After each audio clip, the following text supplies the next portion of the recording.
Bismillahirrahmanirrahim. Assalamualaikum warahmatullahi wabarakatuh. Selamat pagi semuanya. Ketemu lagi ya. Kita melanjutkan materi sebelumnya. Sebelumnya kita sudah membahas tentang keseimbangan pasar, yakni kondisi di mana demand sama dengan supply, beserta dampak dari adanya pajak dan subsidi pada kondisi keseimbangan ya. Lebih lanjut dari pembahasan tentang keseimbangan pasar gitu ya, maka kita beralih menambahkan faktor lain gitu ya yang berpengaruh terhadap jumlah barang yang diminta dan juga jumlah barang yang ditawarkan gitu ya. Kalau sebelumnya kita hanya memasukkan satu variabel saja untuk masing-masing demand dan supply, hari ini kita akan tambahkan satu variabel lagi, yakni harga dari barang lainnya gitu ya. Harga dari barang lainnya ini nanti akan mempengaruhi gitu ya bagaimana jumlah barang yang diminta dan bagaimana jumlah barang yang ditawarkan ya. Kalau di sini saya udah menuliskan gitu ya bahwa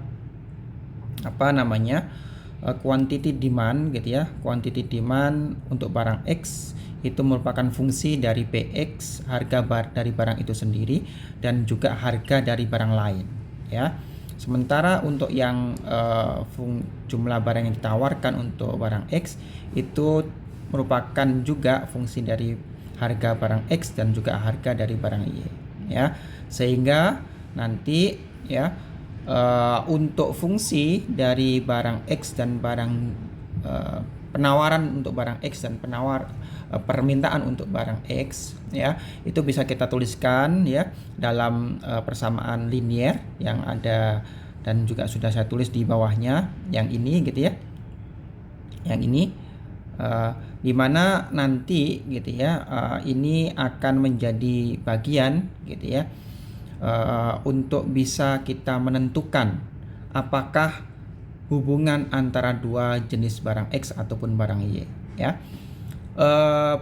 Pembahasan sebelumnya kita sudah menyebutkan bahwa untuk fungsi permintaan dan penawaran itu merupakan jenis barang normal gitu ya, di mana ketika harga barang itu naik gitu ya, maka jumlah barang yang diminta itu akan turun ya. Karena di sini ada dua macam barang, maka kita akan bisa menentukan apakah hubungan antara dua macam barang tadi, antara barang X dan barang Y. Ada kalau kita berbicara tentang ekonomi, maka kita kenal gitu ya barang yang disebut sebagai inferior goods dan juga barang yang disebut sebagai superior goods ya.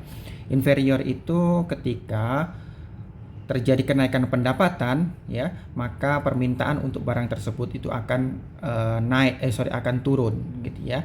Karena untuk barang inferior gitu ya, seseorang yang mempunyai pendapatan lebih, mereka akan beralih untuk barang yang dikonsumsinya kepada barang yang lebih baik kualitasnya ya. Misal kalau kita ilustrasikan gitu ya, awalnya seseorang itu membeli beras di grade yang paling jelek gitu ya, semisal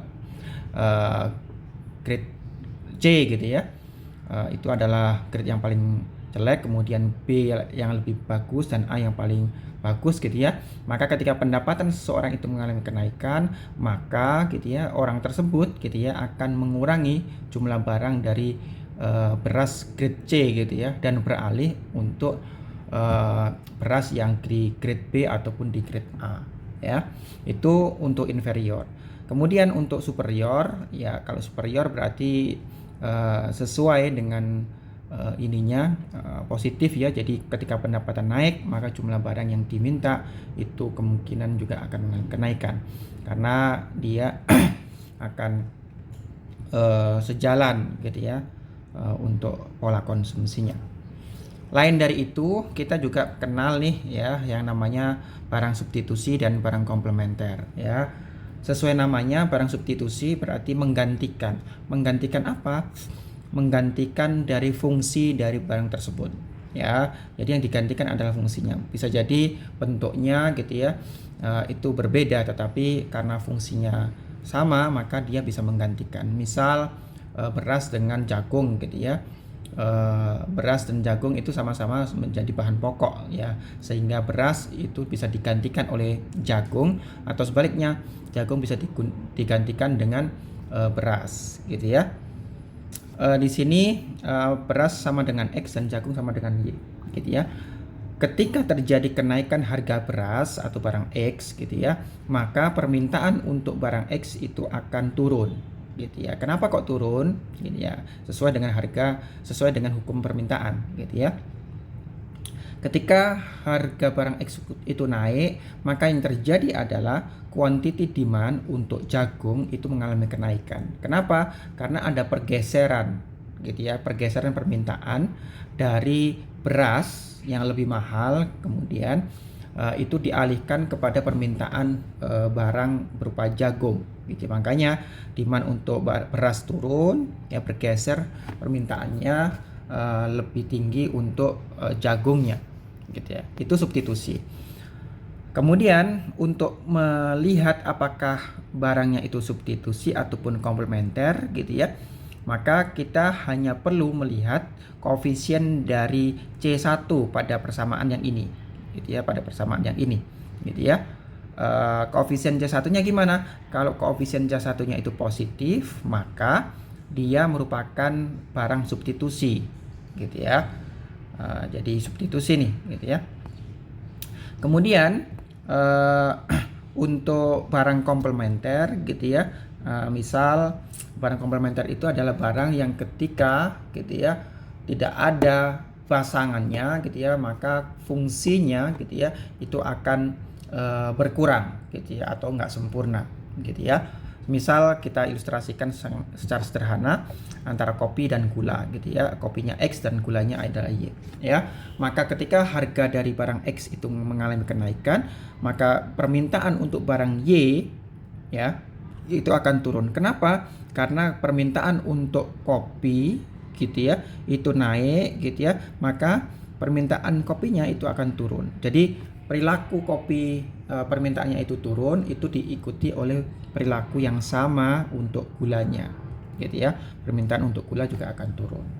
Dan itulah kenapa kita sebut sebagai komplementer. Untuk melihat apakah dia komplementer atau substitusi, maka kita lihat nih C1-nya lebih kecil daripada 0 gitu ya, negatif. Jadi kalau dia negatif maka nilainya gitu ya kita sebut sebagai barang komplementer ya. Oke, saya kira penjelasan saya tentang hubungan antara dua macam barang itu secara teori gitu ya sudah bisa dipahami gitu ya. Kita tinggal melangkah kepada contoh yang ada gitu ya. Oke, untuk contohnya kita akan bahas pada video selanjutnya. Terima kasih. Assalamualaikum warahmatullahi wabarakatuh.